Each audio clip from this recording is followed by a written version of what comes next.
No, no tengo las piernas de la Cindy Crawford. No me he pasado la vida en las pasarelas, desfiles de modas, tostadas bajo las luces de los fotógrafos.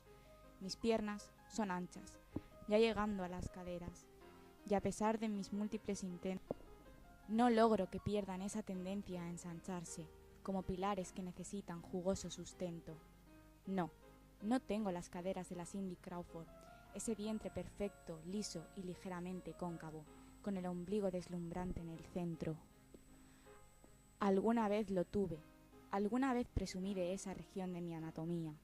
Fue antes de que naciera Camilo, antes de que decidiera entrar al mundo de pie, de que la cesárea dejara cicatriz. No, no tengo los brazos de la Cindy Crawford, tostados, torneados, cada músculo fortalecido con el ejercicio indicado. Mis brazos, delgados, no han desarrollado más musculatura que la necesaria para marcar estas teclas, cargar a mis hijos, cepillarme el pelo, gesticular discutiendo sobre el futuro, abrazar a los amigos. No, no tengo los pechos de la Cindy Crawford, anchos, redondos, copa B o C.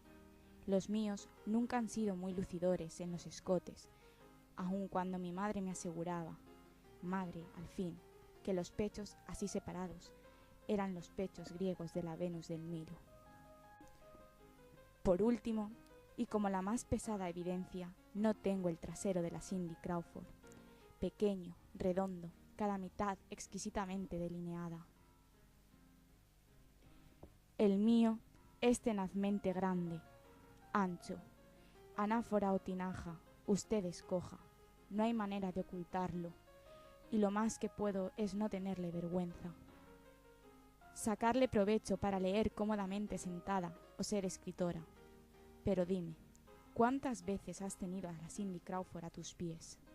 ¿Cuántas veces te ha ofrecido como yo ternura en la mañana, besos en la nuca mientras dormía, cosquillas, risas, un poema de pronto, la idea para una aventura, las premoniciones? Modestia aparte. Será su cuerpo tan perfecto, capaz de los desaforos del mío, brioso, gentil, conocedor de noches sin mañana, de mañanas sin noche, sabio explorador de todos los rincones de tu geografía? Piénsalo bien, evalúa lo que te ofrezco, cierra esa revista y vente a la cama.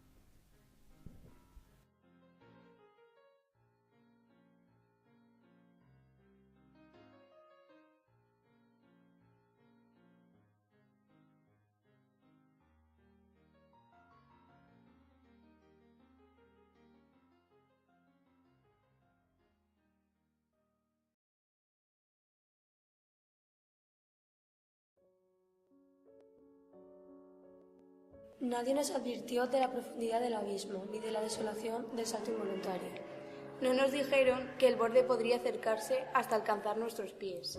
No nos lo dijeron, y sin embargo el hueco crecía debajo de nosotros. La luna no sabe qué te has ido. Sigue saliendo todas las noches para ti.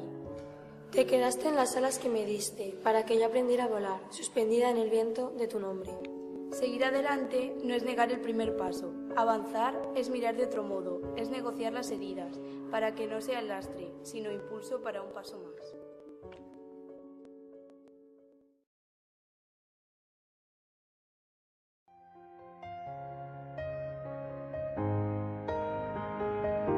Me dijiste una vez que yo era tantas y tan distintas, que podías nombrarme de diversas maneras. Y desde entonces solo te tuve a ti para mi boca triste, a ti para la noche de mis párpados. Ninguna voz tan fiel como la tuya, si de tu cuerpo al mío ibas llamándome Marjalia o Alta Luisa. Cuando el otoño entraba frío, entonces me decías Efime, compuesto por 3 gotas de agua, 3 gotas tan pequeñas que la lluvia jamás echó en falta en su aljibe. Me gustabas, tutor de mariposas, por la pequeña niebla que recorría tu solapa, y que al morir la tarde se apretaba en tu ojal. Se hacía tan redonda que allá no parecía niebla, sino botón de azúcar. Ese era el instante en que yo me sentaba junto a ti, y repetía en voz baja mis nombres, todos ellos morenos, propensos a pegarse al cielo de mi boca. La oscuridad también venía muy despaciosamente, quemándonos con su rescoldo. Un día te marchaste para buscarme un nombre que pudiera tocarse con los dedos y que ocupara un sitio entre las cosas y se desportillara después de mucho usarlo. La soledad y yo, la viuda noche, la pérgola asediada por la lona, todos supimos que nunca volveríamos a verte. Hoy me llamo Carméndula, que significa la que siempre espera, y ante la puerta de mi casa, mientras le saco brillo al bronce de la tarde, aguardo tu retorno. Te espero, buhonero fiel, te espero, gavilán de mi jardín, para volver a amarte, aunque no haya remedio.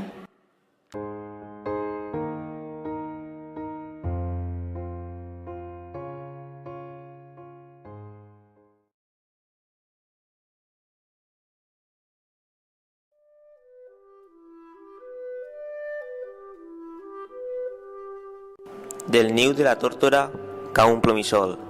L'aire se l'emporta lluny, de vol en vol. Quina folla dansa dintre el verd i el blau.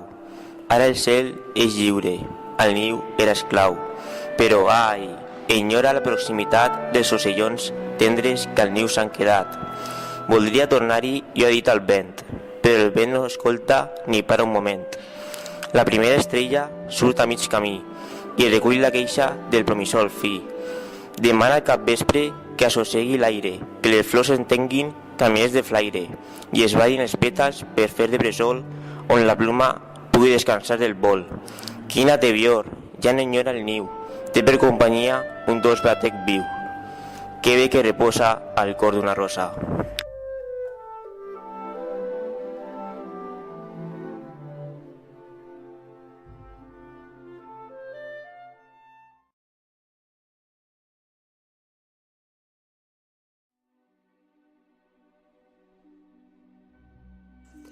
Avui sabeu? Les fades i les brises s'estimen. Han canviat entre elles escombres i varetes. I amb cucurull de nit i tarot de poetes endevinen l'enllà, on les sombres s'animen. És que han begut de l'aigua de la font dels lilàs i han parlat amb la terra, baixet, arran d'orella. Han ofert al no-res foc de cera d'abella i han aviat libèl·lules per desxifrar-ne el traç. Davallen a la plaça, en reversa processó, con la serp cargolada entorn de la pomera, i enceten una dansa de punta i de taló. Jo, que aguaito de lluny la roda fetillera, esbalaïra veig que venen cap a mi, i em criden perquè hi entri. Ui, pressa, els dic que sí.